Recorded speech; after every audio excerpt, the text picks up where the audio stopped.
Ladies and gentlemen, thank you for coming to our event that has been put together in anticipation or in advance of Saudi Crown Prince's visit to Washington next week. I'd like to welcome you all for coming, welcome our distinguished guests, and welcome our very distinguished panelists we're very grateful have agreed to join at this time. Elise Labott is going to be moderating it. Elise you have the resumes of everybody, so I will not go through in detail, but Elise is a well-known personality from CNN. Tom Friedman, obviously the well-known columnist. Bernard Haykel, the chairman of our advisory board of Princeton University. Norm Roule. Norm, am I allowed to say you were station chief, CIA station chief in Riyadh? But Norm knows a lot about Saudi Arabia. Do you prefer Bernie or Bernie? And Stephen Cook very kindly agreed to replace Robert Maley. Robert was scheduled to come and was in Riyadh and had a meeting with the Crown Prince yesterday. The meeting got delayed to yesterday night and he was unable to make the plane. And we thank Stephen very much for coming in to, what's the term, save our bacon at the last minute? I guess in the new Saudi Arabia, you can save one's bacon. That's right. So we thank you all. I think it's going to be a very interesting panel. There's a lot going on in this space today. As you know, Crown Prince Mohammed bin Salman is coming next week. Saudi Arabia is going through a historical transformation. He is going to be going to a number of cities across America. This will be a little bit of politics and policy, but a lot of business and reaching out to the financial services community, to the technology community, to the entertainment community, to the oil services community, etc. So it's going to be quite a tour of America. American support and cooperation with Saudi Arabia has been an anchor of Middle East stability, or whatever remains of Middle East stability, for the last 50 years. So the continuation of that and the issues that affect the Saudi-American relationship are going to be discussed and debated in this panel. We will have about an hour, 15 minutes or an hour of discussion, and then half an hour of question and answer. Elise, please. Thank you, Ali. And thank you so much for coming today. I'm usually not so blown away by the crowd, to be honest, but I mean, the caliber of people that are here in this room, any one of you could be doing this panel or moderating this discussion. And we all see a lot of old friends and distinguished guests here today. So looking forward to this discussion and this stellar panel. I think what we're going to do here today is really kind of challenge a lot of the narratives that we always have traditionally thought of when it comes to Saudi Arabia, and some of the new narratives on both the positive and the negative about the new Crown Prince and his bold reforms and his style. I think these narratives are wildly disparate, but also probably neither one of them is fully correct. And so I think this panel will be uniquely poised to challenge some of what we're all thinking about, not only the Crown Prince, but Saudi Arabia today and the upcoming visit. So let's start, Tom, with you. I feel like this is, Mohammed bin Salman is effectively, the new ruler of Saudi Arabia. We expect the king to hand over power to him in the not too distant future. And a lot of hopes have been placed on this young leader. He's going to be a moderate. He's going to transform the economy. Are we expecting a little too much from him on what he's going to be able to do in the near future? Well, Elise, thanks so much for being here. And maybe the best way I can answer your question is just give you how I've approached the whole subject. I've actually had a chance to interview MBS now 3 times over the last 4 years, and to be in Saudi Arabia and get a sense of what's going on there. And you won't understand where I'm coming from if you don't understand that I showed up in the Middle East for the first time as a cub reporter in Beirut in 1979. Got off the plane for UPI, and the first 2 stories I covered was this revolution in Iran and the takeover of the Grand Mosque in Mecca. Those were the first two stories I covered on a typewriter. A typewriter was a device where you pressed a key, it created pressure on a roller. And of course, we couldn't cover the takeover of the Grand Mosque from Saudi Arabia because no one could get in then. But we all understood these were two seismic events. And I believe they framed certainly my career in the Middle East and framed the Middle East up until recent years. This is Islamic revolution in Iran and the Saudi then reaction to the takeover of the Grand Mosque of Mecca was to take Saudi Arabia on a real right turn. Right turn in terms of a much more puritanical, Salafist interpretation of the faith, which was exported around the world. The Iranians did the same, and they're both fueled by oil money, and it changed the face and character of modern Islam. Look at a graduating picture of Cairo University, 1960. You'll see men and women, and basically nobody's covered. And look at the graduating class last year, and you'll understand how the face of Islam, not to mention its character and tenor, was changed by this. I believe that change is one of the things that led to Al-Qaeda, 9/11, all these things that happened, and ultimately us spending $3 or $4 trillion now countering, radical extremism. That's the context with which that's my baggage. You can like it or not like it, but that's my baggage. So I see the Crown Prince and what he has been doing around, not, as he said to me, don't ever say I'm reforming Islam. I am restoring Islam to its true pluralistic nature, a religion that actually respected others and respected women. And for a lot of years, I was very critical of Saudi Arabia because you'd come to Saudi leaders and they say, arrest that guy. We would, America, and they'd arrest him. And you'd come to them and say, stop that guy from sending money, and they'd stop that guy from sending money. But there's one thing they never did.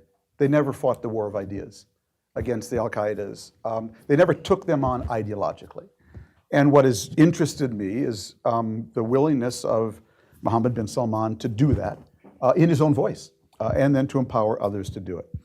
So I think in strategic terms, the idea that this giant right turn that I think took Sunni Islam down a really bad path for women and for that community, the idea that we might be coming back through this young man, through the only way it can come back, which is through a Saudi leader, keeper of the two holy mosques, I mean now his father, but probably soon one day him, that is a strategic shift that I cannot think of anything more important. Let me just finish this point.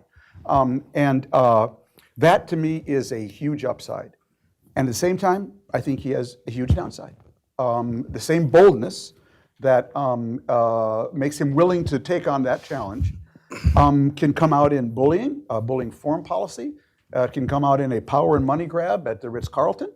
And it can come out in, I think, intimidating his ministers. So a lot of them are afraid to speak up. And my philosophy is very simple. Where I see good things, I want to encourage them, call them out, and try to enhance them. And where I see bad things, want to call them out, and because perfect's not on the menu, friends.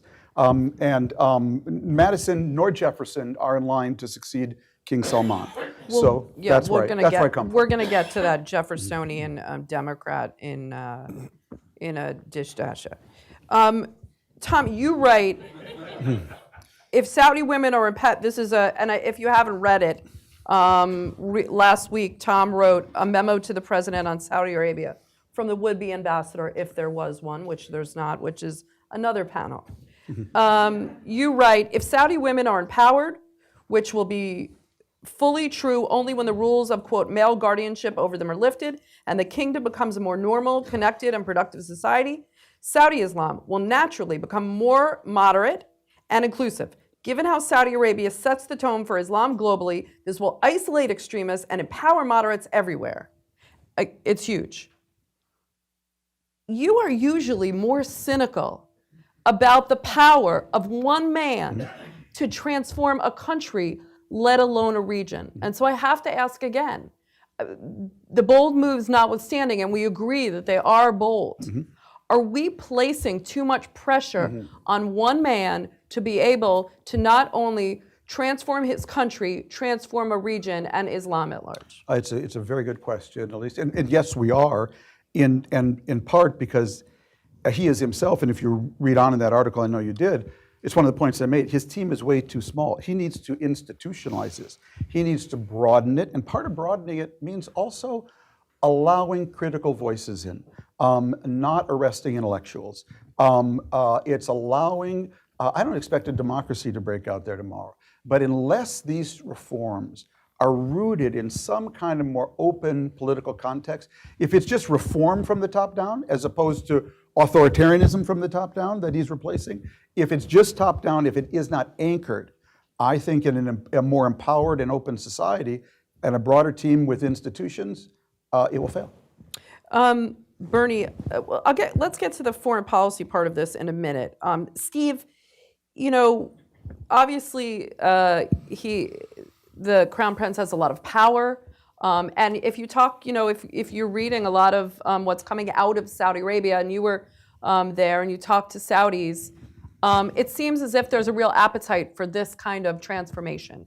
But can there be a backlash against this? I mean, can he handle all of this? Can one man do it? Does he have the infrastructure to make it happen? And is there going to be a fight between the young, socially progressive, economically, globally minded people with the traditional society, the religious, the people who are resistant to change? Well, thanks for the question, Elise. One of the things that struck me about my time in Saudi Arabia in November, and I was there during the whole Ritz-Carlton thing. Actually, I was worried he'd arrest more people and I'd get bumped from my hotel. But what struck me, and I tried very hard to speak almost exclusively to average Saudis. I didn't have a single elite on my agenda. What struck me was how shrewd, how calculating Mohammed bin Salman has been in anticipation of that backlash. So what are the first things that he did? He has put the religious police in their place. They're now in the Ministry of Interior where they have to fight for resources. They can't arrest people. He then said women can drive. He started, you can go to a concert now and move it. If you think about Saudi Arabia's demographics, he is part of that 18 to 35-year-old demographic. He has very shrewdly gone about building enormous public support for him. I had a woman tell me that he is the best thing that has ever happened to her. Because not only are the religious police now put in their place, the fact that she will be able to drive, and I don't want to give the Saudis credit for being the last country on the face of the earth to drive, but the enormous burden that this relieves on average families, women to drive, and the way in which she and her daughters can now manage their families is extraordinarily important. And this is building tremendous public support for him. So when that backlash does come, if it does come, he has a wellspring of support within Saudi society for what he has done. Now, among the young people that I met, they said, look, if he doesn't do the things he's doing, there's what if going to he be can't more deliver, problems. right? There's going to be more problems if he doesn't do the things that he's doing because there's pent-up demand for it. This isn't a closed society. Saudis know what's going on around them, and they want a different lifestyle. And he's clearly, I don't think that Mohammed bin Salman is a liberal. I think he's been extraordinarily politically shrewd about what he's done. Now, you talk about backlash within the family. I think in Washington sometimes we run around with our hair on fire. If a Saudi ruler ends up, at the Mayo Clinic for a checkup or something, we pick up something that's going on within the family. My sense is by the time the moment comes that King Salman abdicates, if in fact he does, I know that's everybody's betting that on that'll happen relatively soon. Most of, if not all of those problems with him will have been resolved behind closed doors, and we'll see something relatively smoother than we are expecting. So essentially, the Saudis are just going to fall into line. I think that's in part what was happening with the Ritz-Carlton thing. If you think kind of broadly about Saudi history, and I don't want to step on Bernie here at all, but it was kind of reminiscent of the way in which his grandfather consolidated power and the Arabian Peninsula. It was kind of basically sticking it to all of his rivals. He had the ability, telling everybody, here's the new Sharif in town. That's a joke. And everybody better fall into line. Well, the new Sharif is also the old Sharif often. So. Anyways. Bernie, talk about that history and how the Crown Prince is different in terms of whether it's, as Steve said, it's just kind of history repeating itself and the way that the Saudis resolve their political differences, or does this guy have some political shrewdness that's new and different, and you see him being able to do something that nobody can? First, thank you, Elise, and I would like to thank Ali and his staff at the Arabia Foundation. So I think a couple of points. First, nothing that MBS is doing is for pleasing the West. He's doing it because he has to do it for himself. All right, and I think that's we should underscore that. I think we should all remember that. Yeah. It's not about us. Yeah, it it's not really is, about but us. It's not. Now, it just so happens that what he's doing happens to correspond to our interests and our desire to remain powerful and important in that region of the world. So I'm a fan. Now, having said that, let me tell you a bit about Saudi history. You had, with the consolidation of the kingdom, a single ruler who had all power. Then he died, and his sons, essentially, after 1953, shared power. That sharing expanded after 1964, and because the sons of the king were roughly of equal age. And what they did is they divvied up the country between themselves into fiefdoms, one ruling over a ministry, another over some other bit of the government. Over time, that led to complete stasis or an inability of the country or the system to reform itself because everything had to be consensual.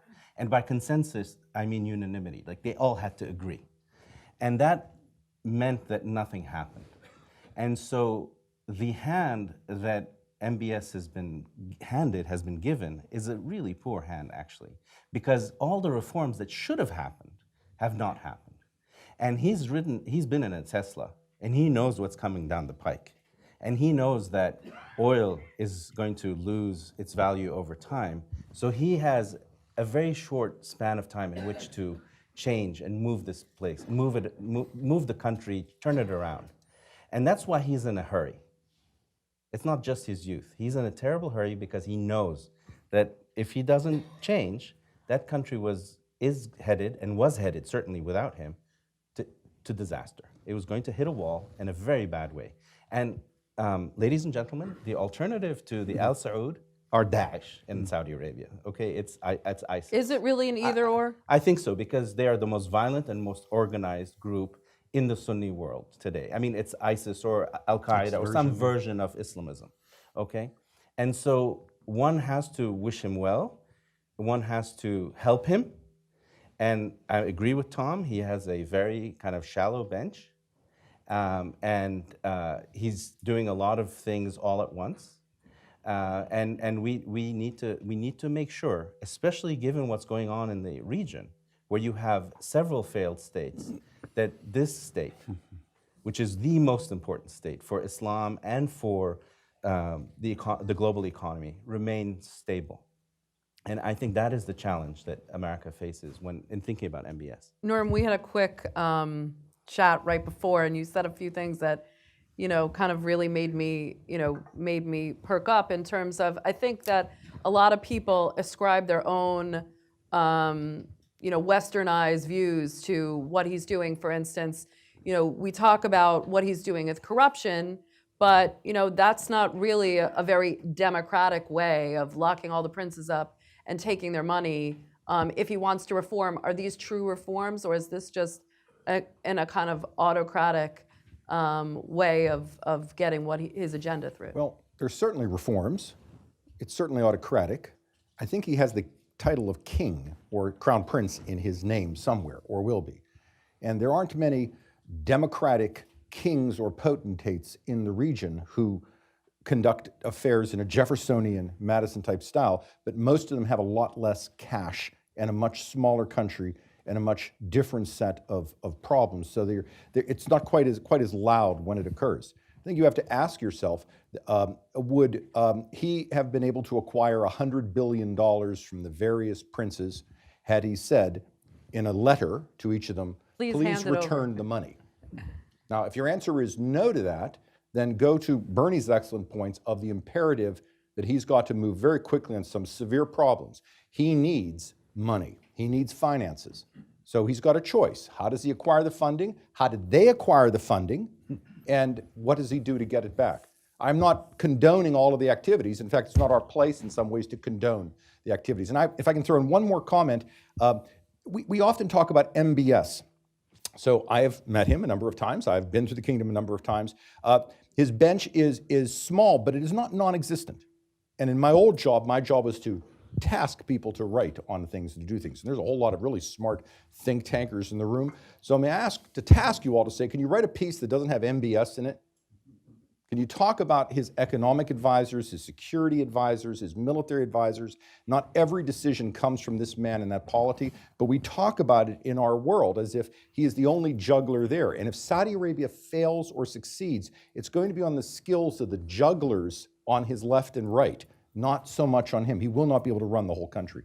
Do you think he's taken on a kind of mythic proportion in everyone's mind? I think it's a great soundbite. Yeah, MBS is a great 3 letters to be able to say. It's and the issues are bold. The events are dramatic. It fits great into our news cycle. But that's not how countries work.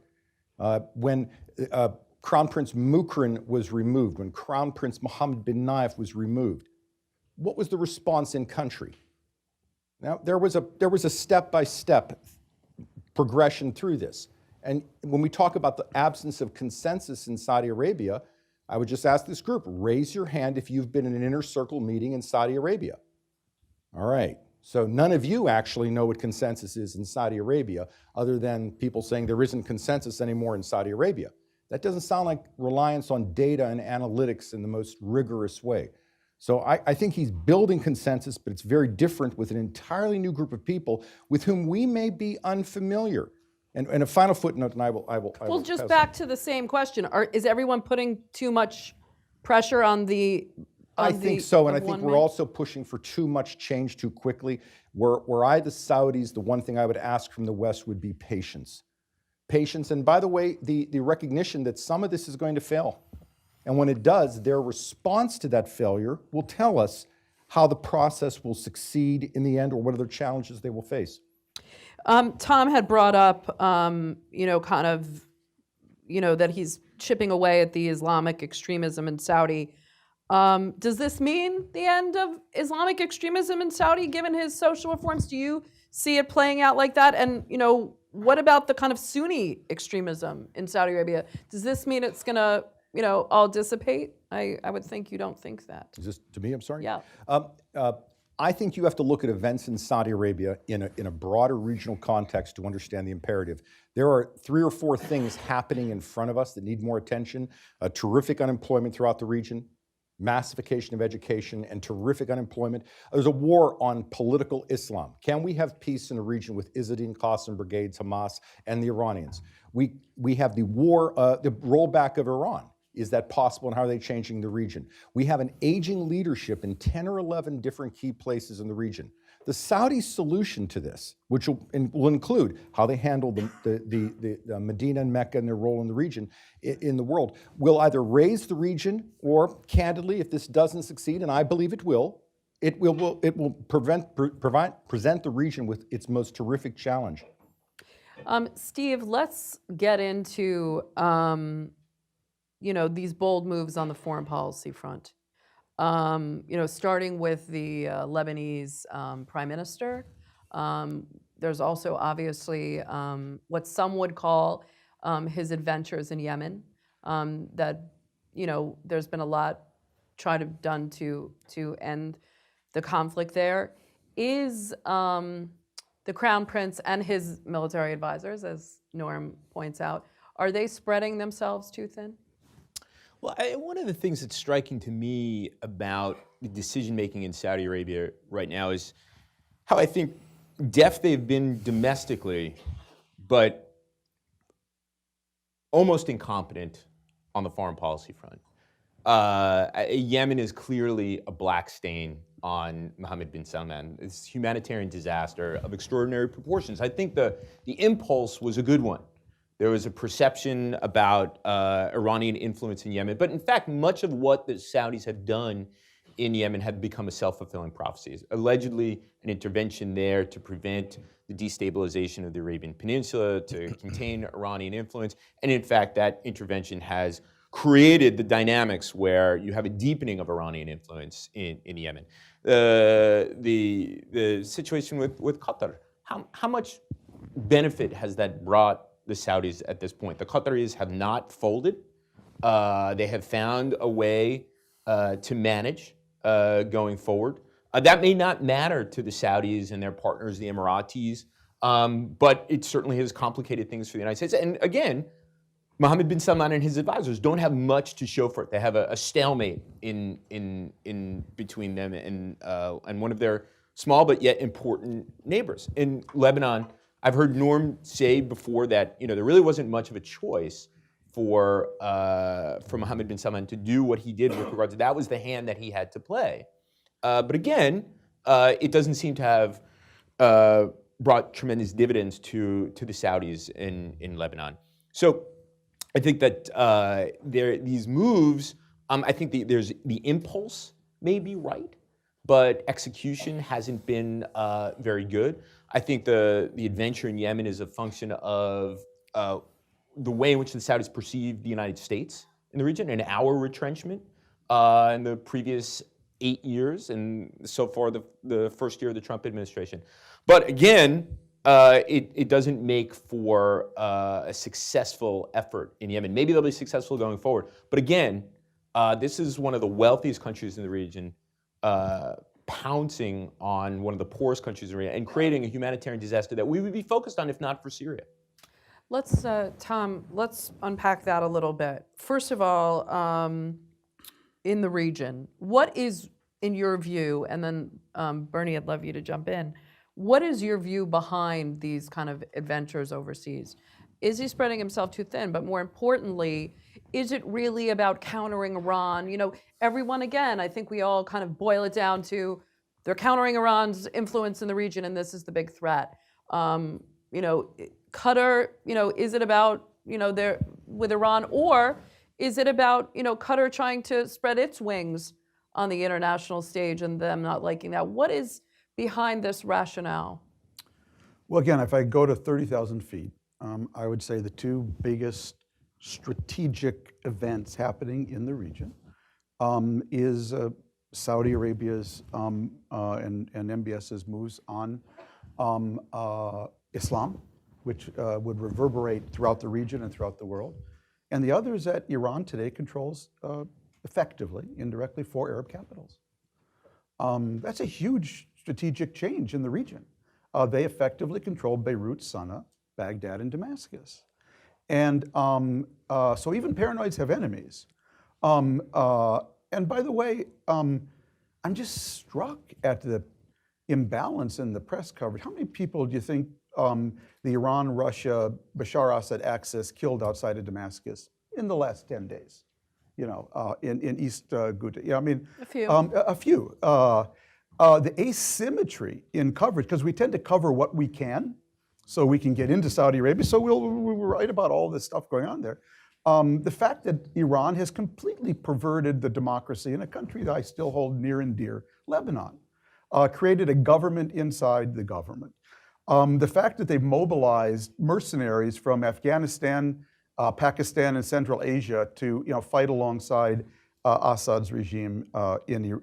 So they're getting away with murder, quite literally, it seems to me, in a way that surely isn't advancing the interests of the region.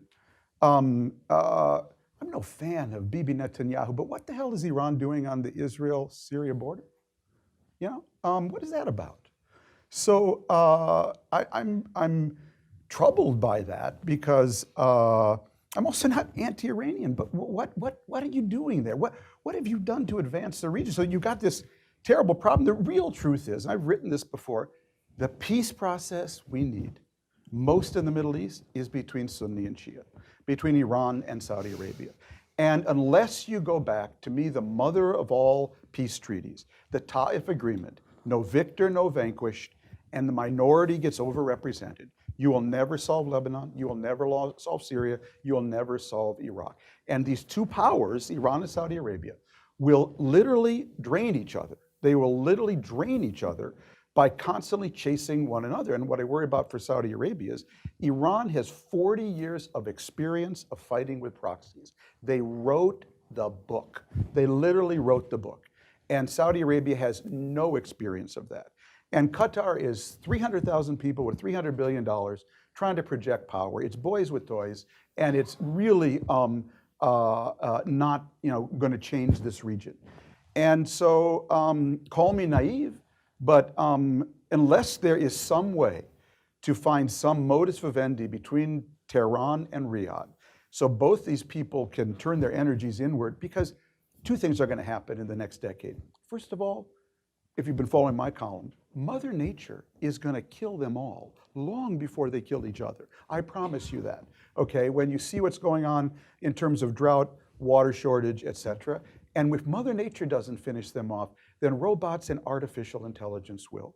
Because in societies that didn't have enough people who could do average work when average work was available, when average work disappears, believe me, it will be a freak show compared to what you have today. That is why MBS is in a hurry. I think he understands. Someone referred to, he's driven in a Tesla. So I may be utterly naive, but without a peace process, because neither one is going to defeat the other, they're just going to completely drain each other.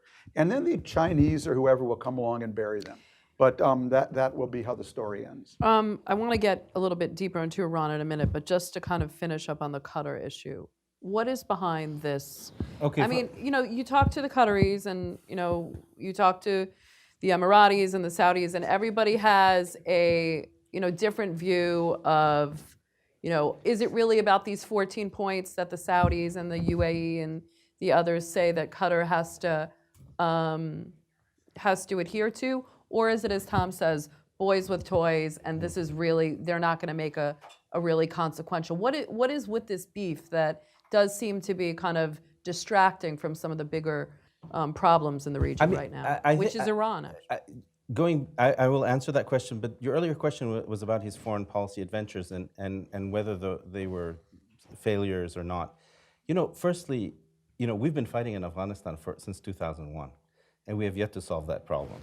So the idea that there's a silver bullet solution to Yemen or a silver bullet solution to Lebanon is absurd, right? So these are problems that have to be managed. And the question is MBS managing them well or not? The question was whether he's spreading himself too thin and not focusing on one at a time. So I will get to.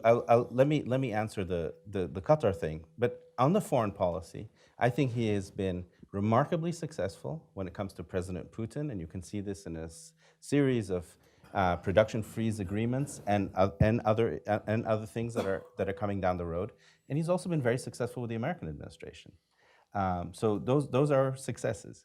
Now turning to Qatar. So Qatar, essentially, from the Saudi point of view, it's a long-standing problem, but it's particularly acute because since the Arab Spring, it has come to the attention of the Saudis and others in the region that the Qataris When he says others, he means the Emiratis. Right.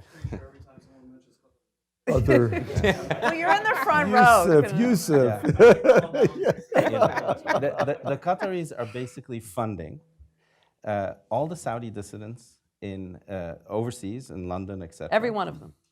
Most of them. Okay. They are also funding dissidents inside the country. You have hundreds of Saudi military officers who were on the payroll. You had royal princes on the payroll, and you may have had even ministers on the payroll. So Qatar, which is like Monaco to France compared to Saudi Arabia, is meddling in the most kind of intimate way in Saudi Arabia with the aim of toppling the regime, which is bizarre. Because, and not even possible, is it? Well, even if it were, Qatar would survive about 3 hours, which is how long it takes to drive across for that regime to topple. Right. So it's bizarre. The behavior is kind of bizarre. Right. And it's bizarre because a lot of the policies are dependent on the mind of a single individual, right? So a highly personalistic form of politics in Qatar, but also in the region. But essentially you have one man who's choosing this policy, and the Saudis, as well as the Emiratis, cannot get them to back off from this kind of funding and this kind of, basically kind of like playing the arsonist in the region and in the internal politics of other countries. And what they're saying is stop being that arsonist. But the Qataris have a big US base, so they can keep putting fires everywhere they want, because that base is the ultimate insurance policy. Norm. Excuse me, if I could just dive in on policy Yes, successes. yes. The Saudis have worked very successfully, in my view, to build a relationship with Muqtada al-Sadr. That is important, and that will enable some form of anti-Iran campaign within Iraq. The Saudis, working very closely with the Emiratis, with the Egyptians, and the Bahrainis, have worked to develop a sort of alliance that has replaced the GCC, which was never terribly effective as a security or regional alliance. And they are moving to develop the Red Sea in a way that I believe will be transformational and important for Egypt, Jordan, as well as Israel. There is no competition between the Emiratis and the Saudis on the Red Sea development. You have Al-Qaeda in the Arabian Peninsula, which is a profound threat to this country, which has been significantly diminished as a threat by Emirati troops, working in conjunction with the Saudis. But this doesn't get a lot of attention. The Saudi process in Yemen began in 2011, long before Mohammed bin Salman. The Qatari issue began in 1992, I think Bernie would agree, even 1995 in many ways. So these things have long roots, but there have been some profound successes that will transform the region, and I focus on the Emirati, Saudi, Bahraini, Egyptian ties, the Iraq developments, and the Red Sea. And not to mention the Israeli ties. Wow, 50 minutes before the I word was used. That's amazing. That's right. On a Middle East panel. Indeed. Well, let's talk A about new record. Well, I mean, look, it's always talked about in kind of hushed terms, this kind of growing alliance between Saudi, Israel, Egypt and Jordan are obviously, have already had relations. The United Arab Emirates, Qatar to some extent. It seems as if the Crown Prince has, taken advantage of this because of Iran because of him seeing Iran as the real threat. What do you make of this? I mean, it's certainly nobody wants to come out in the open right now because of the Palestinian question, but it does seem as if this is moving a lot more far and fast than any of us know. I'd say it's moving a little far and a little fast, but I wouldn't exaggerate it. I think it's good that I think that Saudi Arabia and Israel have a overriding shared interest in my enemy's enemies, my friend. They share a common enemy, Iran. So that's obviously brought them together now, and in the current context, enabled them to come closer together. But I know a lot about the Arab Peace Initiative, the Saudi Peace Initiative, and the illusion. Like when the Trump people came in, they said, we have a new idea. We're going to do this outside in, not inside out. Why didn't I think of that? Outside in. First, we get all the Arab countries to make peace with Israel. Then the Palestinians will roll over. That is the dumbest thing I can ever imagine. Okay, as if nobody ever thought of that, and it is a complete and utter illusion. Well, the Israelis have been trying to do that since Zippy Livni was talking and about so, it. With Connie Rice. and I'm saying that the Israelis who think that somehow that their covert relationship in opposition to Iran will translate into public trade, diplomacy, and interaction with Israel, absent a mutually agreed upon peace deal between Israelis and Palestinians, is a complete illusion. So I think it's great if Saudi Arabia and Israel are working better together and one gets overflights. Nothing wrong with that at all. I just think I wouldn't exaggerate it. And what about the kind of narrative, again, picking apart some of these narratives, that the Saudis want to get rid of Abbas so they can make this deal that the Trump administration wants them to, and everybody will, there'll be a new Palestinian leader that'll sign on the dotted line and everyone will live happily ever after, Steve? I think it's time for Mahmoud Abbas to go because he's been around too long and he's however old and has clearly lost it. But that, I don't think, has anything to do with what the Saudis want or what the Saudis don't want. I think there's a tendency to exaggerate on both ends. that there's this flowering of this relationship. It really is based on interests and unique capabilities of either country. And I think it's exaggerated when people say that the Saudis are playing this role with the Palestinians and that they're gonna move the Palestinians in a certain direction. Well, not that they're trying, but that they can. That they can. It doesn't strike me that they can. I think that Mohammed bin Salman has a lot of enemies in the region based on some of the things that he has done. And I think they've worked very hard to create this narrative that Mohammed bin Salman has taken on the Trump administration and the Israeli government's view of what's to happen in the Palestinian-Israeli arena and make that happen. I don't think that that's going to happen. I think everybody would like to settle this conflict, but I don't think that I don't think we should exaggerate what role the Saudis is going to play in making this kind of thing happen. I want to get to Iran with Norm in a second, but Bernie, just quickly, do you think that this is Well, an I mean, look, exaggerated narrative? I like a few others here. I've met with him several times. When I speak to him in the local Najdi dialect, so we don't need a translator. And I asked him about. I do too when I Yeah. visit. and I asked him about Israel and Palestine.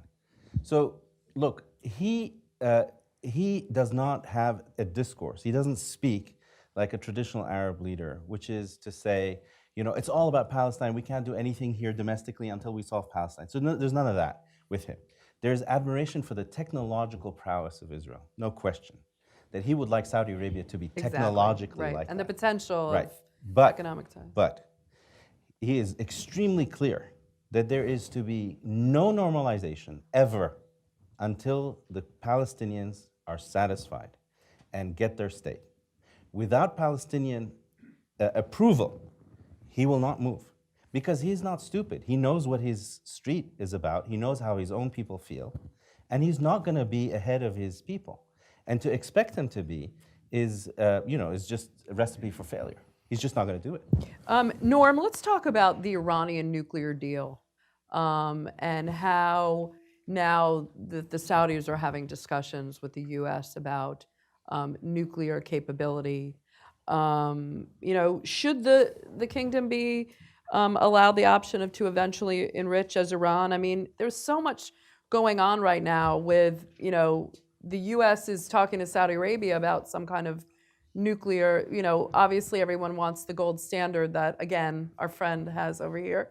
But you should, you kind of are. The U.S. and Saudi are having these nuclear negotiations about buying reactors, and the Saudis are saying, we don't want worse terms than the Iranians have. And do they have a point? So it's a fair argument, but it needs to be unpacked. First, when you look at the Saudi energy situation, they expend a tremendous amount of their own energy to take care of their power plants and their own energy requirements. Nuclear power will allow them to cease doing so. And I think they're talking about building 16 plants. Saudi Arabia also has a ginormous amount of mineral wealth. I think they estimate the wealth at 1.3 trillion. And even if it's high, that's a tremendous amount of wealth, to include uranium. So they wish to have uranium mines, so they won't have to buy it abroad. I personally believe it's a good thing if we had a uranium bank somewhere, an enriched fuel bank somewhere, like the Emiratis have bought into with 123. That is the gold standard for a reason. But the Saudis do have an argument to make. If Iran, the pariah of the world, is allowed to do this, why the heck can't we? For similar reasons. I think in the end, I would encourage the Saudis to listen to their Emirati partners and to work with a more international perspective. I think the world is better for that. But if they chose a different direction, it's not unreasonable. Now, this said, when you look at American technology versus Chinese technology or Russian or South Korean, et cetera, et cetera, et cetera, America has some superb technology. We have some issues with the environment, but our technology is pretty good. But we bring restrictions with our technology. Other countries don't bring restrictions, so they have generally weaker, less advanced technology, still perhaps good enough for government work, and the South Korean technology is very good. So you could see the Saudis moving in the direction of another country simply because it doesn't bring our restrictions. End of the day, it's a good thing if the Saudis get their fuel from somewhere else, but in the end of the day, I would understand the logic, at least, of their argument. Talk to me, Norm. Everyone's kind of weighed in on the threat posed by Iran. Do you see this as the main challenge for Saudi Arabia right now, internationally? And is there a danger of, Tom writes that there's a danger of going after Iran everywhere. What is the real way to counter Iranian influence in the region for Saudi? Start reading, always read Tom's columns and quote them, okay? Bless It's you. always a good thing to say, I okay? do that. Always a good thing to say, because I do. To answer your question, I would throw out a couple of things. First, when people talk about a Saudi-Iranian rivalry, it doesn't exist. You don't have a sword. You almost have rock, paper, scissors. It's a very different type of game. If I were to ask you to name a Saudi or Emirati proxy group, you can't. If I ask you to name an Iranian proxy group, are all the Iranian proxy groups in one breath? You can't. These are very different tactics and very different ways of working in the region. If you want to look at a really good Iran brief, look at the map. If the maps are all the same color for the countries, that's not Iran's goal. Iran is not looking to control the north of Iraq as they control the south of Iraq. They're not looking to control northeastern Syria as much as they are western Syria. And they're not looking to control all of Yemen as much as they are key areas. But they are looking to control those key areas. The Saudis will have great difficulty getting into those areas without dealing with the Iranians in a similar way with people on the ground. And the Saudis and the Americans and others just aren't very good at that. In the end of the day, what the Saudis and the rest of the world needs to recognize, in my view, is the Quds Force should not exist. We basically have an entity that only one country in the world has got that creates militant proxy groups throughout the region. If anybody thinks the region is safer with Hamas, Izzadin Qassam brigades or the Houthis, raise your hand. If anybody thinks you can make these weaker without taking away Iranian weapons, it's a different story. I'll close with one more point. Nikki Haley has stated in public, and I will refer to her comments, that Iran and Lebanese Hezbollah have provided advanced missile technology that has been fired upon the capital of Riyadh. Let's presume that these were Russians in Mexico in a hypothetical environment, et cetera, et cetera, et cetera. How many people here would take it as a good idea if we ended the conflict and just let them stay there? Anybody remember the Russian aircraft in Latin America during the 80s and the Reagan years? That threat? I think you have a problem here where we have different tools facing each other. I will close with one point, and that is I don't think Iran is strong in many areas. Iran needs chaos and beleaguered Shia and a logistics route. You won't get that in Saudi Arabia or the Emirates. You don't get that in Bahrain, even though Bahrain is routinely attacked. But you will get this in certain countries, and extricating Iran from that requires choking off logistics and choking off the Quds Force. Do you remember when President Obama said that the Saudis and Iran need to learn how to share the region? What did you make of that when he said that? It's not unreasonable if they're both reasonable. The Iranians have not become reasonable. The JCPOA deal, which has constrained Iran's nuclear program, and I've gone on record supporting it, it has indeed bought time for us to deal with Iran's other behaviors. That's a good thing, but we need to deal with Iran's other behaviors. And if the only way we deal with Iran's other behaviors is to say we won't deal with them because it threatens the deal, well, that just doesn't work out. So if the Iranians through JCPOA had become a more open, reasonable society. Is that possible? Is there some kind of accommodation with Iran, if not sharing, but bringing Iran into the family of nations? Is that a pipe dream? I don't want to take time, but as the brilliant Kareem Sajidpour and I talk about Iran, the cause, the country, and so forth, Iran only exists as a cause outside of its borders. There are very few countries who wake up in the morning and say, I want to be like Tehran, but there are a fair number who say, I believe in Velayat-e Faqih with the Quds Force states. So the cause of Iran is outside the region. The Saudis did not attempt to dominate Syria or Baghdad, and no one has been able to dominate Yemen in many, many, many decades, if not centuries. So again, I think you have an imbalance of approaches in the region, and that makes this very difficult to solve. Let's move on to the Trump administration. Tom, obviously a lot has been made of the relationship between the Crown Prince and Jared Kushner. Mm-hmm. Let's start from the U.S. side. Do you believe that the Trump administration is putting too much in this relationship, in this basket? No, I think that, again, I share this view. I think what MBS represents on his upside is of strategic significance to the United States, to the region, and to the whole world of Islam. I don't think you can exaggerate that. But it's precisely because I believe that I wouldn't assign Jared Kushner to the job. It would be nice if we had an ambassador in Saudi Arabia, like a David Welch. It'd be nice if we had a assistant secretary for the Middle East. That would be nice, a permanent one. It'd be nice if we had a secretary of state who was respected and would be listened to. I proposed even a special envoy, a Jim Baker or a Dave Petraeus. This is so important. And it takes someone who has a real feel for the region, who will be respected, who can, that can connect with MBS, what he's doing, and appreciate it. But at the same time, everyone in life needs a coach. And especially if you're a 32-year-old leader taking power in this country now without a lot of experience in the world, and you're going to do some boneheaded things, buy a yacht here, a Da Vinci there, that are going to, and you got to understand, you are now a really important person. And you have to lead your life in a way that is truly above reproach. So I think he's enormously worth investing in. But you need someone, Jim Baker, I covered Secretary of State Baker for 4 years. He used to say to Bandar, now you sit your royal ass down here and we're gonna have a conversation.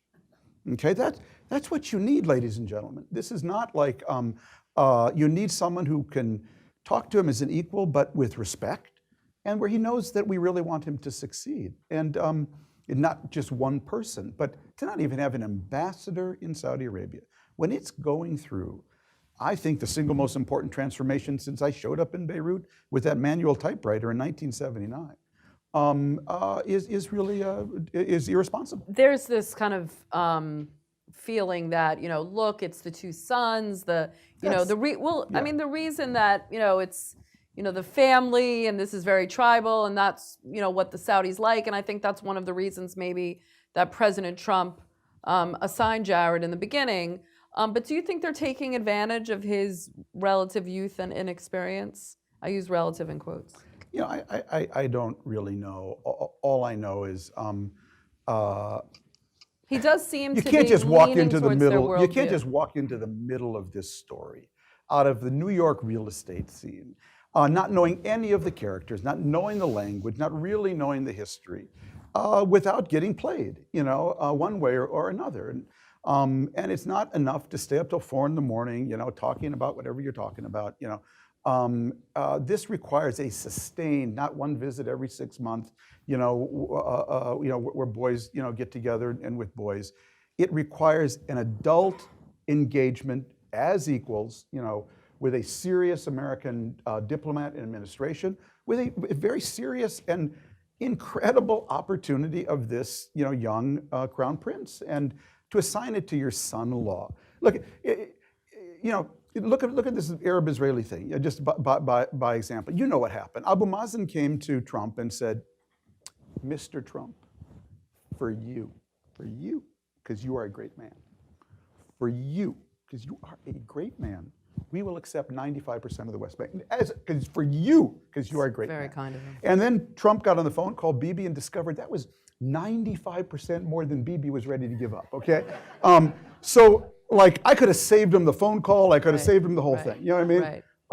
And at some point, experience matters, but not just experience, just adult weight, gravitas.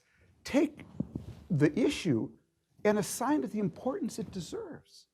And it's not your, I have anything against Jared Kushner, but it's not your 35-year-old, over-leveraged real estate son-in-law. What does he see? What does he see? This bromance between the two of them.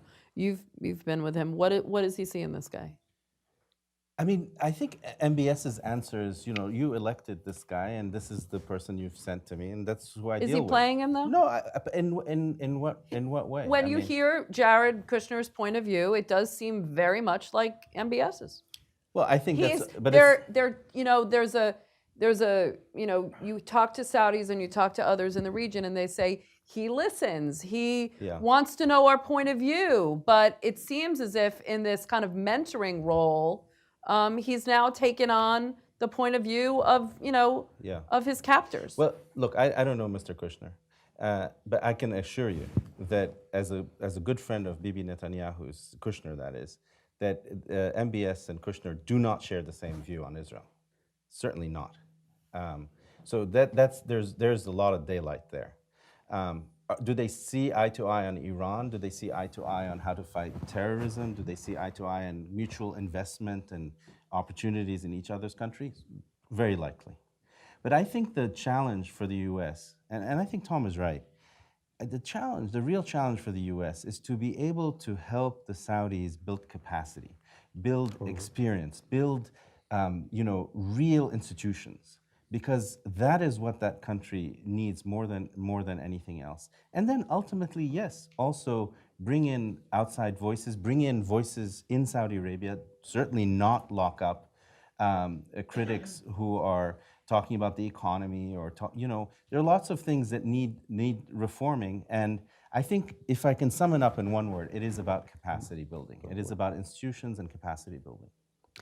Norm, do you think that there's the capacity in the U.S. to help the Saudis with their capacity? Or do you think the U.S., not just Jared Kushner, I think, again, just as we put too much on MBS, maybe we're putting a little too much on this Jared Kushner because, the president is agreeing with everything he wants to do.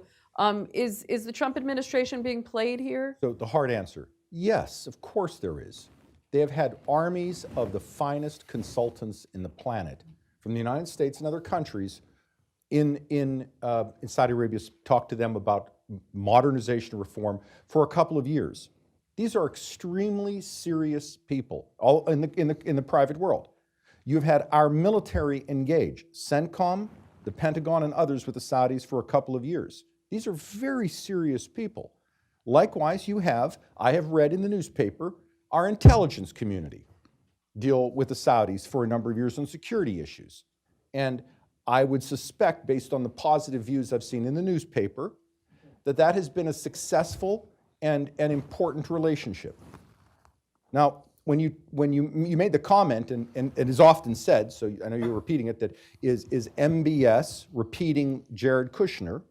It's also conceivable in a world that Jared Kushner or someone in the United States is repeating MBS. And again, it's not just two people. You have those structures of people who engage their Saudi counterparts and come back with, I understand their perspective and they've got this issue. Who the heck has done well in Yemen for the last few thousand years? Who the heck can figure out Iraq? What the heck are you going to do to get the Iranians and Hezbollah of Syria? These are problems to be managed, not problems to be solved, as it was stated. So I think the U.S. has that capacity, but we need to spread it out it's not just MBS and it's not just Jared Kushner. And it's also in terms of helping them. How do you? Can I say one thing just to pick up on it, which is that, I wrote about it today in the context of China, that some things are true even if Donald Trump believes them. And one of those things That's a good point. Is that Iran today controls 4 Arab capitals.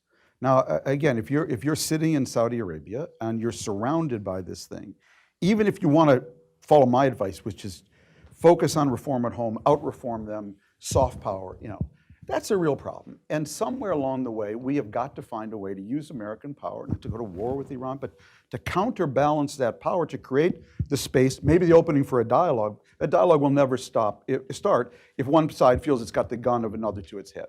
And I think that's the next great challenge for the next Secretary of State, to find how to do that without getting us into war with Iran, but somehow the thing is out of balance. Saudi Arabia is not controlling 4 Arab capitals around Iran. But it does seem there's much more of a capitals. coalescence between the U.S. and Saudi Arabia now over Iran than there was under the Obama administration. I mean, I think it's abundantly clear that for years we've been working for a strategic consensus, and suddenly we found ourselves outside the strategic consensus, and now the United States is back in it with the Trump administration, in line with the Saudis and other regional actors on the Iranian threat and the threat of Islamic extremism. I think it goes without saying. I think just one thing on Jared Kushner and this administration's approach. First, in a way, I understand the logic behind putting Jared Kushner forward. You have sons. There's also this kind of informal way in which the New York real estate world works, in a way similar at a level of abstraction, a kind of informal way politics works among different countries and families in the region and so on and so on. So in a way that it sort of makes a little bit of sense, but it doesn't really work. We need someone there who is a steady hand, who knows what the region, understands what's going on. I think, with all that said, I think the Trump administration's approach to the region and these problems is really a pretty traditional approach. It is. It's different from the Obama administration, which said, let's share the region. It's different from the Bush administration, which said, let's remake the region. It's about countering Iran's malign influence, countering the malign influence of Islamic extremism, and bolstering our traditional allies. In that way, it's really a very traditional approach to the region. I don't know, and this is where I take issue with both what Tom and Bernie have said, is I appreciate Tom, 1991, James Baker, sit your royal ass down, and so on and so forth. It's not 1991 anymore. 1991 was the zenith of American power in the region. We had just kicked Saddam Hussein out of Kuwait.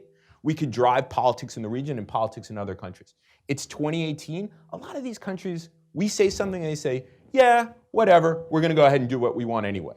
And so I'm not sure how we build capacity for them. Okay, That's but really now up to you have them. a president who's more of a deal maker, and before it was sit your royal ass down, and now it's he's a what deal can I maker. give you to sit your royal ass down? He's a deal maker in a book that was ghostwritten for him. He's a deal maker in a book that was ghostwritten for him. I'm not aware of any deals that he's made recently that have been he's good trying deals to make that have them been anyway. good. So again, whether he's a great deal maker or not, I'm not sure that the Saudis or other countries are sitting up and listening when an important American says, sit your royal butt down and I'm going to tell you what's what. We need a new analogy. I want to go to Nora, but Bernie, quick, yeah. Yeah, I mean, I think that Iran needs to be tested as to its, whether it has good faith or not.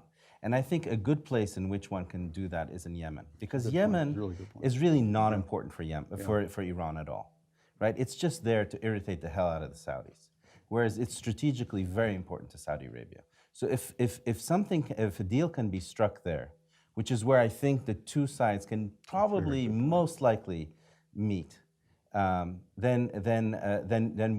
we have a beginning of something better for the region.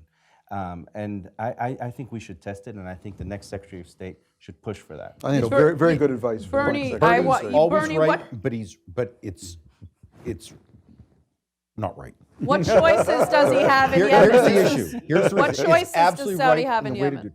But Zarif is absolutely irrelevant, and he is worthless on this, and he is, with his avuncular, friendly, we want to talk and cooperate style in the region, has for years offered to do this, often with the Omanis in the middle. And the Saudis and others have said, we will try to work this out. And missiles appear in Saudi Arabia, in Yemen, firing at, per tweets, also the Emirates, and against the Americans and the French and the British and all the other nationals who live in those countries. This is a virtual missile war, and the conversations we've had with the Iranians in Syria, where they shouldn't have been in the room, one could make a case, but they were brought in the room. Can they not be in the room? They're one of the major players in there. But they shouldn't have been a major player there. That goes to Tom's point. But it's the I'm same with thing you. with the Russians. How can you not? How can you I'm have a with you. discussion I'm about just saying, Syria without the Iranians? If you bring them there, but give you the point, what did it get us?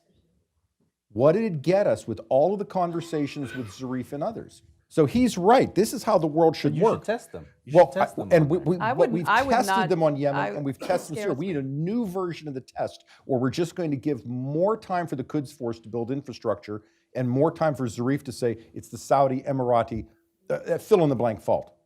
I have one more question for you, Norman. Then I want to open it up. I want to give a lot of time for questions because we have such a distinguished audience and a lot of smart people that are going to have interesting things to say. But why is, it started with President Obama's view towards the kingdom. Democrats are increasingly lukewarm towards the kingdom. But the kingdom is doing a lot of things that the West wants. So why is there still such a negative connotation when it comes to Saudi Arabia? For all our discussion, and I think it's been great for us to probe, the wisdom of the Crown Prince's approach or whatever. But you have, for the first time, a Saudi leader who wants to reform, who's, taking all these things that the U.S. has been calling for them to do for so many years. I mean, not just like the easy driving or whatever, but major, major things. Why is there still this antipathy towards Saudi Arabia here in the West? So it's difficult to explain. I've been in those policy conversations now for 3 presidents and their NSCs.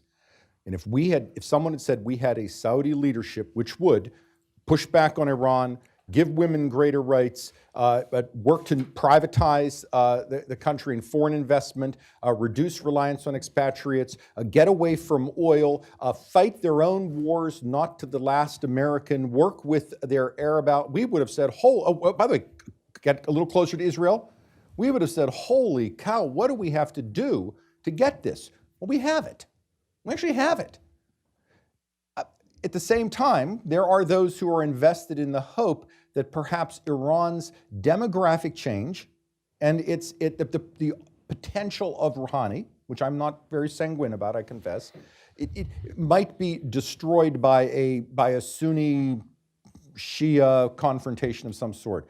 I don't really understand why we aren't more behind this effort because, and I will close because I think Steve and others want to dive in on this, you just have to imagine the Saudi experiment succeeds. What happens to the region?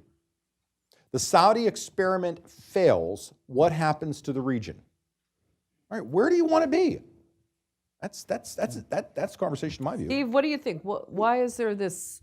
Let me just emphasize the dramatic disconnect between much of the commentary in Washington about Saudi Arabia and the way in which Saudis receive news and understand things and how they view things.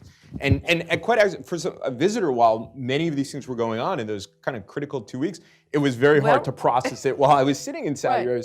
Wow, this is odd. We were there at the same time. Yeah, it was quite odd, the kind of bile and nastiness of the commentary here. I think it's three things. I think in part what Norm said, there is this hope about a rapprochement with Iran and the idea that the Saudis are part of this wedge to prevent this rapprochement with Iran. That also includes the Emiratis, the Israelis, and others. And that if we can just have this rapprochement with Iran, everything in the region will be open to resolution, and that these countries are seen as blocking that kind of thing. So I think there's that piece of it as well. Then, look, for many years, the Saudis haven't really had a great story to tell. This is a country that has, it's an image problem. Women can't drive, Wahhabism, extremism, et cetera, et cetera. And then I think the iconic images for Americans when it comes to Saudi Arabia remains 9/11.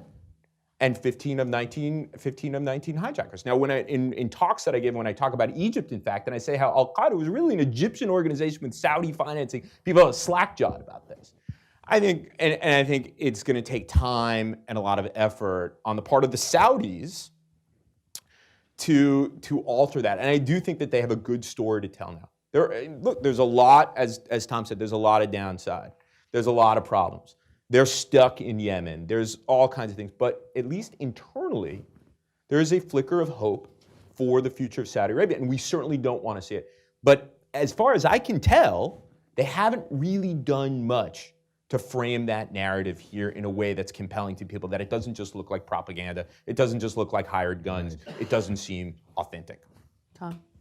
Yeah, I would endorse everything that's been said. It's just somehow, just what all three of my colleagues have said. I don't know if this is going to succeed, but it's the best news coming out of Saudi Arabia. It's the best hope that we've had it's it forever. I mean, since 1979, and I'm just been stunned at the bile you get directing at you. Say, don't know if it's going to work. Guy's got amazing upsides, got some real downsides.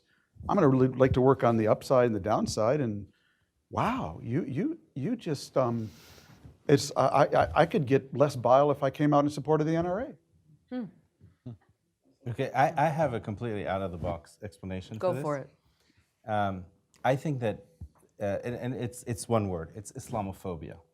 I think that America has been rattled by 9/11 and by Al-Qaeda and ISIS. As good, kind of tolerant Americans, we don't like to say we don't like Muslims, or we're afraid of Muslims, or we have a problem with Muslims. And Saudi Arabia is the perfect bogeyman, because you can say, Muslims are fine, except these bad ones over in Saudi.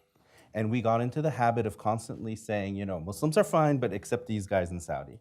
And I think we're still in that kind of broken disc mode of constantly going back and saying, but you're supposed to be bad guys. Why are you doing this? Why is he letting women drive? It doesn't make sense. And I think we're still in that mode, and I think that's what explains it. Okay, I'm going to open it up for questions. Obviously, I know we have a lot here. Don't be shy. There are so many, smart people in this room. I'd love to hear from a lot of my old friends. Excuse me, quick footnote. Yeah. And some of us may be in the audience when you're on panels. So knock yourselves out, okay? No, let's not. We're going to have an unplugged and unfiltered conversation. There's no right or wrong answer here. I'm going to go to right here first, Karen. And if you could introduce yourself, and let's try and keep the questions short so we can keep it more going as a conversation. I'm Karen Elliott House. I just wanted to follow that discussion because I'm mystified too by why the Saudis, despite doing all kinds of things that we want, don't gain any improved benefit from it. And how can the answer be that it's Islamophobia? I mean, the Iranians are Muslims. And why is it that 9/11 is more seared in the American mind than 450 plus days of American hostages in Iran? I mean, is it just that was longer ago, or? Yeah, I think it's longer ago, and also that, when Iranians have killed Americans, and they've killed a lot of Americans, and we should never forget the blood that Americans shed at Iranian hands. Most of it was overseas. It was in Lebanon, it was in Iraq, it was in Saudi Arabia. It was not here. And Iranians are clever. They're not going to stupidly attack us here. I think it's something else too, Karen. Our BABCR effort against our dear friend Foreign Minister Adel Yeah, Jubeir. that's true. That was the one exception. That was an exception, an attack in the capital, the U.S. homeland, post 9/11, and what happened to the Iranians in response to that was exactly. I think there's another thing, and that's that Iran, at a time when the Arab world the Sunni Arab world is coming closer to Israel, at a time when the Sunni Arab world is actually embracing an American president who's very unpopular in Europe and other places around the world, Iran still carries the flame of being anti-Israel and anti-American. And for a certain part of the left, that trumps everything. Sir.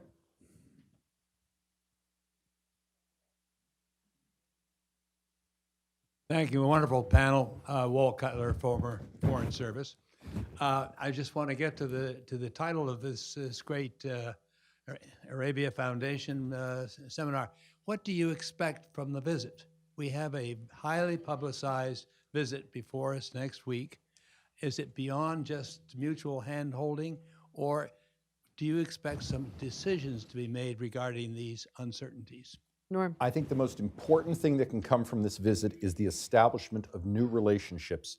It's not unreasonable to think that many of the people who were in the Ritz had many good friends in the West, business partners, cultural partners, friends, et cetera. And then when they came out, they had a story to tell, okay? And it wasn't a good news story about MBS or Saudi Arabia, et cetera. This is a rare opportunity for the Saudis to spend their time building new relationships with people and to have folk in this room, in the business community, in a number of cities sit down and say, who the heck are you and what the heck do you really mean, and have that conversation. I have found that the bile, that Tom and I agree occurs, the churlish language tends to evaporate when people go to the kingdom and they basically say, this is what I see. There's a chance for this to occur here. And I must wave a flag that the ambassador was ambassador in the 80s. We did an exceptional job in the kingdom, and I was a junior officer at the time. So bravo. Junior officer. Dates me. Bernie, what is the Crown Prince hoping to get out of this visit? Well, I think several things. First, he's visiting something like 8 cities, okay? So in DC, there will be obviously discussions with the administration, hopefully with Congress, so it'll be outreach to government. There will be in New York a lot of business and finance and media. He's going to visit the editorial boards of the Wall Street Journal, New York Times, and the Washington Post here. He's going to Boston to see the MIT, Cambridge, Boston innovation. Seems like he's trying to build that capacity that we're talking about. Yeah. It seems as if he's trying to soak up the kind of U.S. private enterprise to help build that capacity. And I think one of the things he's going to say is that, I needed to fight and defeat the culture of corruption that was endemic in the kingdom, and that what I did in the Ritz is a one-off. And Do you think it it is will, a one-off? I think it is, and it will never. It will Does never, everyone agree with that? and it won't happen again. Same It scale. won't happen again, and it was really be not so much. It's not so much just the money that they had to pay back, but it was about changing the behavior and the culture of these people. And you know, you don't have to worry about property rights in the kingdom. I think that's going to be his message. And then, you know, building investment opportunities in both directions, and across, you know, a series of cities, and meeting elites and meeting, you know, scientists, all kinds of people. Let's go to Karen DeYoung. It's actually just a follow-on to the previous question. Both governments have said, and certainly said following the president's trip to Riyadh, that they expected massive investment and massive purchases from each other. Certainly President Trump at various times said $100 billion, $300 billion, $500 billion. How realistic is that, and how much do you think the U.S. administration is depending on that, given that it really was a centerpiece of what President Trump said he had achieved during that visit? Steve, you want to take that one? I haven't heard a lot of that from coming out of the administration for this trip. I think it was important for the president on his, you know, kind of maiden voyage to sell. I think this trip, this reciprocal trip by the Crown Prince, is really about one of the things that Norm mentioned, which is about people getting to know each other, and then exactly again what Bernie said. These are not my ideas. You know, about meeting people in these different places that can help Saudi Arabia achieve, and Mohammed bin Salman achieve the kinds of things that he wants to do. I'm not aware that there's any kind of big contract, big defense thing. We've sold how much? How much more can the Saudis absorb at this point in terms of weaponry? So it seems to me this is about his ideas about transformation, building a scientific capacity, those kinds of things, getting to know the United States, which is, I think, is a good thing, because again, going back to the previous discussion, lots of people kind of project certain ideas about Mohammed bin Salman based on this one episode that happened in November. In You know, terms, can I yeah, in pick terms, up on Karen's yeah. Let me question? also, before you start, in terms of these deliverables that she's talking about, did the Trump administration try to, or did the Saudis kind of front end the president's trip to the extent that, you know, now the deliverables, you know, can't possibly deepen because it was, you know, so front loaded? I mean, you know, Lisa, you know, and we all know that everyone's now got the Trump playbook. Red carpet, lots of big highway signs, pictures Steak of with him, ketchup. tons of praise, millions of dollars in contracts for America, and he'll let you do whatever you want. Don't forget Orb. And Orb, whatever that was. You know, one of my favorite columns, Karen, I ever did in the Middle East, it was called 1.3. And I wrote it from Lebanon, and I pointed out that the U.S. Embassy in Lebanon had created a scholarship program in Lebanon with $1.3 million that was putting 250 Lebanese public school students from everywhere in the country, giving them scholarships to any four-year American-style university in Lebanon, Beirut Higazian University, American University, Lebanese American University, $1.3 million. The same week, I wrote about that, Hillary Clinton authorized $1.3 billion for the latest F-16 purchase by Egypt for F-16. And I was speaking literally that week at the Teachers College, Columbia Teachers College in Amman. And this Jordanian teacher put it so well. She said, one is for building people, the other is for killing people. And until we get out of this metric of how many arms we sold them, the greatest thing the Crown Prince could do when he come here, announce that I'm devoting $100 million, not $100 billion, to doubling the number of Saudi students studying at any 2-year or 4-year accredited university in America over the next 10 years. If I was to give him one piece of advice, it would be that. The planes, we can talk about some other day. If you don't build human capacity in this age of acceleration, there is nothing they can do, we can do, that are going to help them. They will be roadkill on the superhighway of transformation that the world's going through. Mona. I'm Mona Shakaki with Al Arabiya. We all know that the Saudis and a lot of the Gulf countries were not very happy with Rex Tillerson as Secretary of State. Now that we have Mike Pompeo, tell us a little bit, do you think that the relationship will change? What are some things that will happen that are different, if any? Norm, what do you think? I have no idea. Well, I think the rhetoric will be more unified. I have no idea. But at the end of the day, there is some hard physics about what you can actually do in the region. So it's easy to say we're pushing back against Iran. It's easy to say we're going to do more to work against Islamic extremism in the region.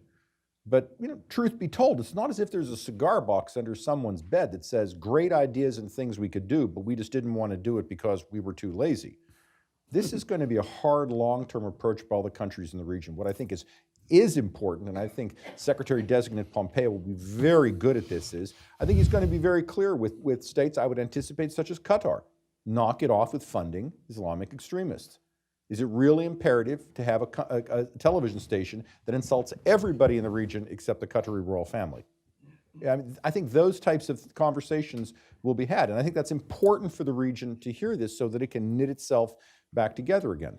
Just to play devil's advocate, though, one of the reasons that the Saudis, who had great promise about Secretary Tillerson because of their long-standing relationship with him, did not like him once he came in, is because, obviously he leaned more towards Qatar in terms of their arguments, but he also kind of called a spade on what he thought was some of the Saudi problems, and they didn't like that. So do you anticipate Mike Pompeo will have the kind of honest conversations with the Saudis that need to be had, or is it just going to be a much more of a love fest? Well, truth be told, I know Mike Pompeo, and I have read in the newspaper that he has had discussions with all of the regional states on their need to do more to push back on Islamic extremism.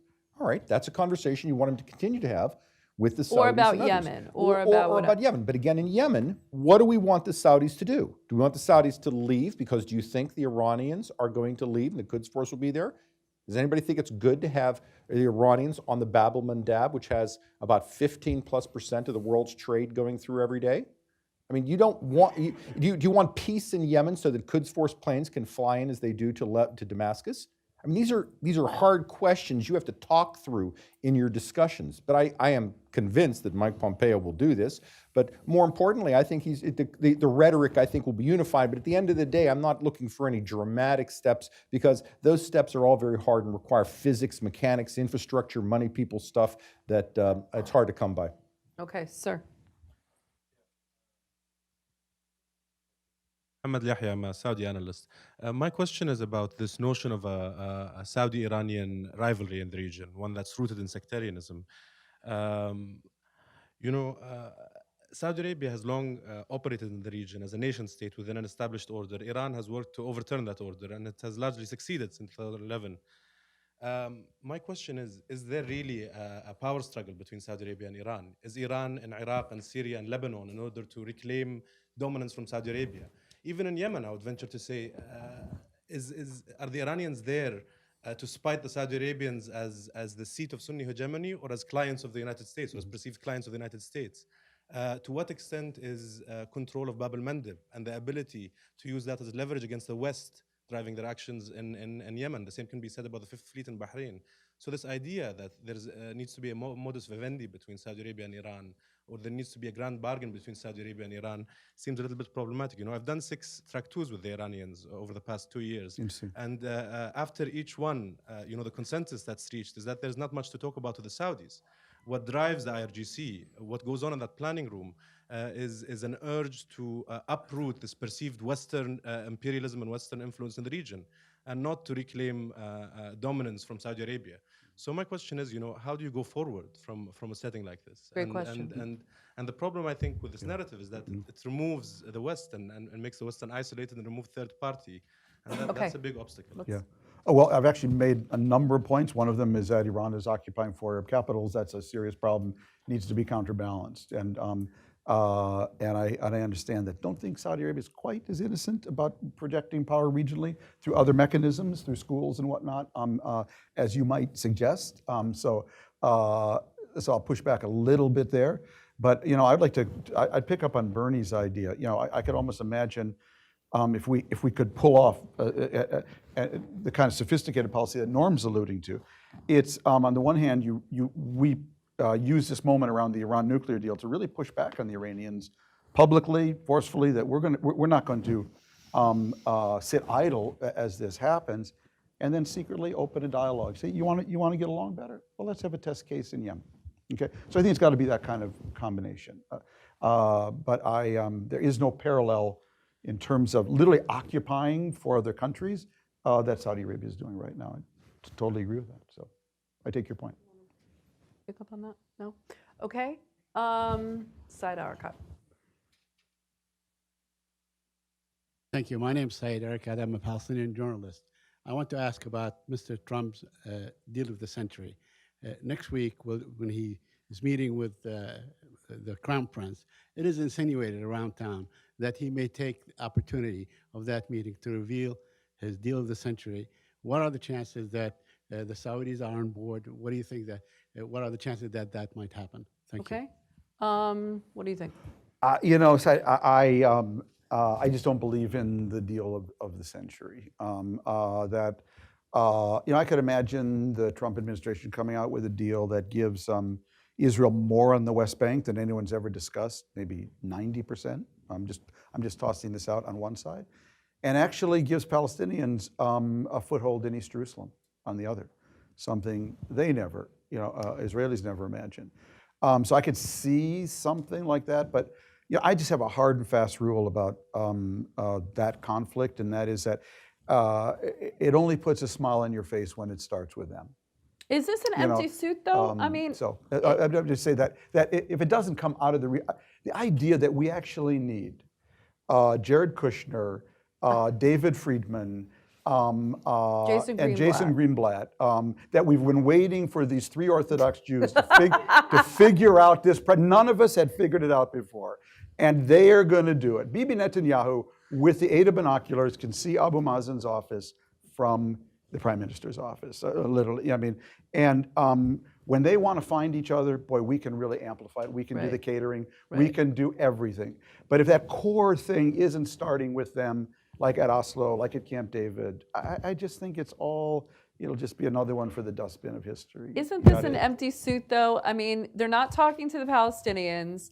The Saudis and others have said, like, until you give the Palestinians kind of something that they're looking for, no Palestinians and no Arabs really Can I just pick up on that? No one showed up to this Gaza conference. Right. I mean, I feel like it's this enigma and a riddle that, I don't know that there's anything on paper. Maybe there is. When they did the Jerusalem thing, extending the American, whatever we did, recognition of Jerusalem as the capital, I got called.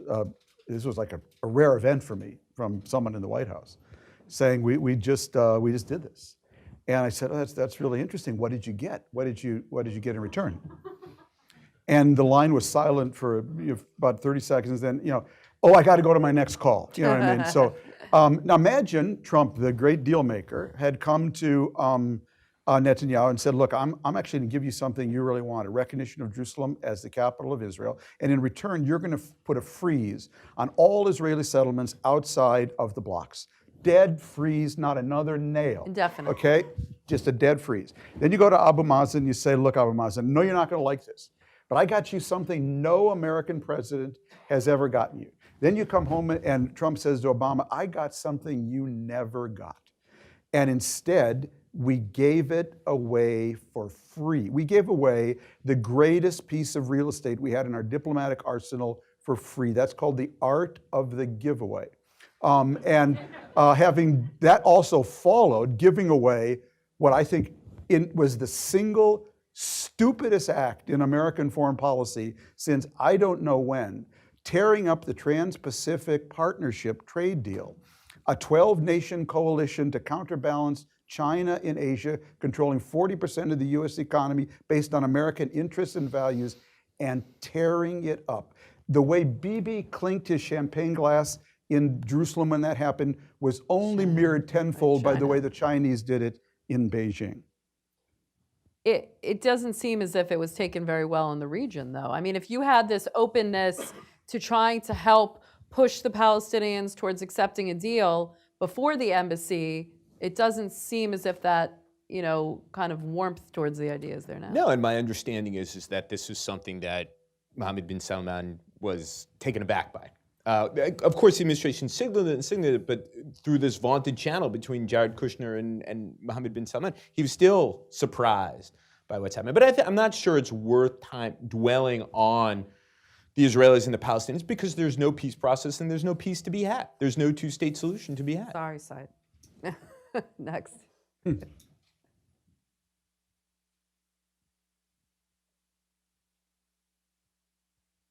Thank you. Zaid Benjamin from Radio Sawa.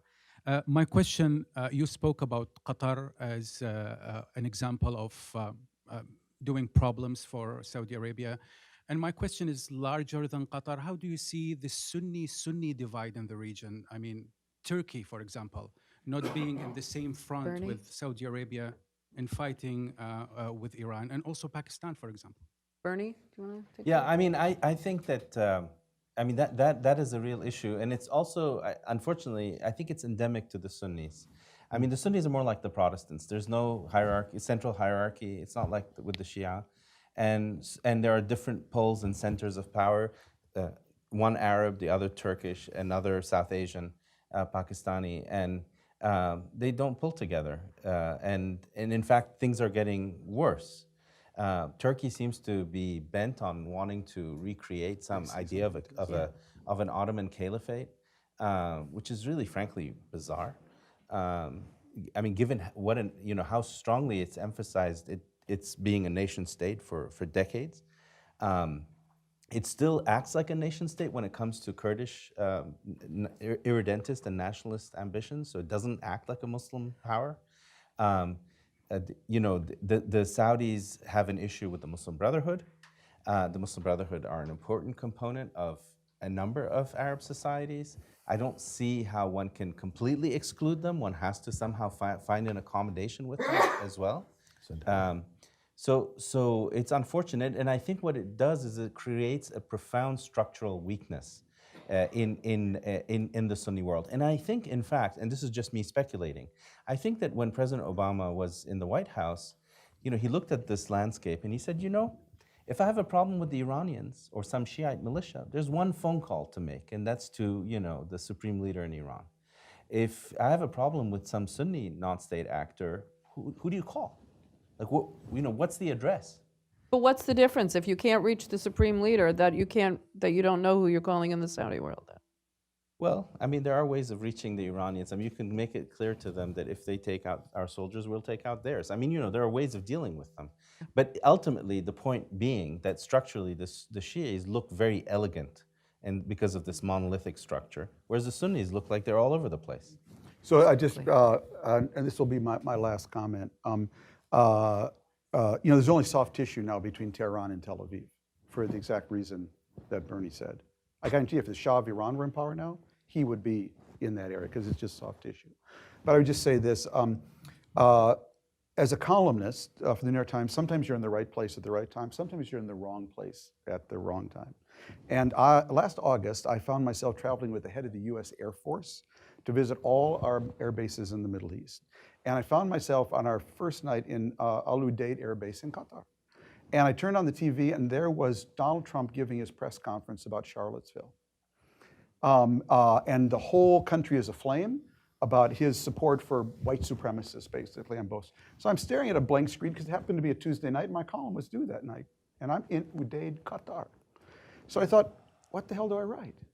And then I looked around at my little traveling party. I was with the head of the US Air Force, Dave Goldfein, he's Jewish. I was traveling with the Air Force Secretary, Heather Wilson, she's a woman. Her chief executive officer was an African-American Air Force woman lieutenant colonel. Their guard's name was Juan. The head of the US Air War in the Middle East is an Armenian-American. His deputy is a Lebanese-American, and the chief intelligence briefer at Al Udeid's name was Yang. Okay, out of many we can make one. And in this world, unless you can make one out of many, if tribalism is going to eat at everything you do, you will never, ever succeed.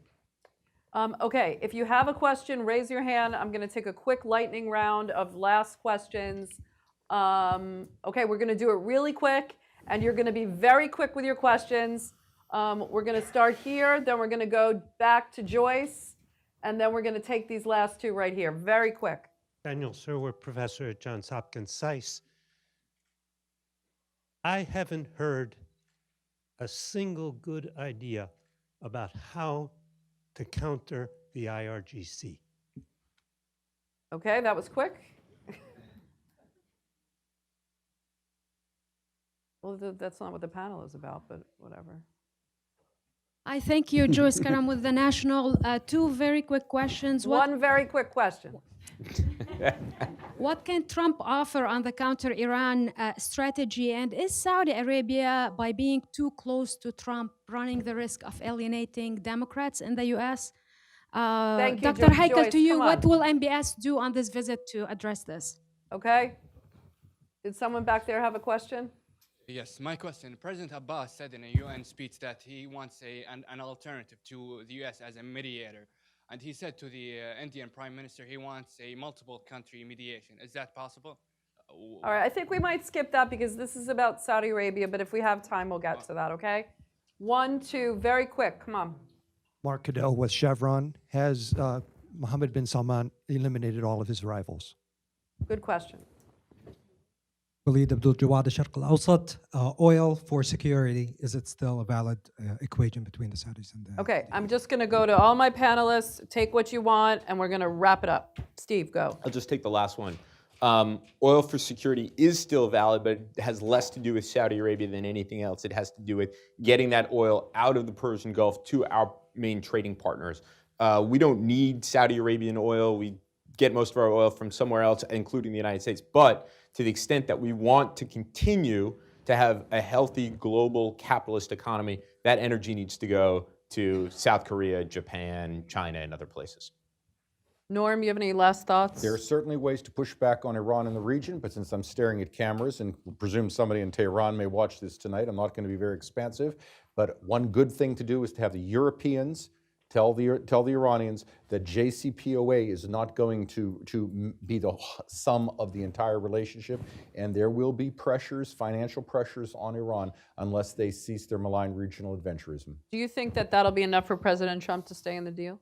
It depends on how hard the Europeans press and what they push forward. If it's going to be another dialogue with Zarif, no. But if it's an actual pressure on the Iranian financial infrastructure, which is owed, and think they're promised by willing to Secretary do that, Kerry, though? We'll see as we get closer to May 12th and Secretary-designate Pompeo gives his first policy speeches on this. Okay. Bernie, has All he right. eliminated all his rivals?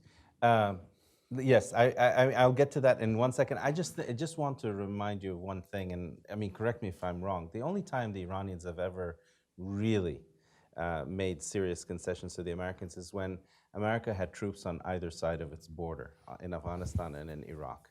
I don't recall them ever. The JCPOA deal was a serious concession.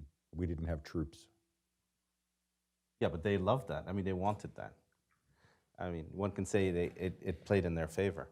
In any case, as far as Joyce, you're absolutely right. You know, the Saudis should not put their eggs in one basket. They should not just rely on the Republicans.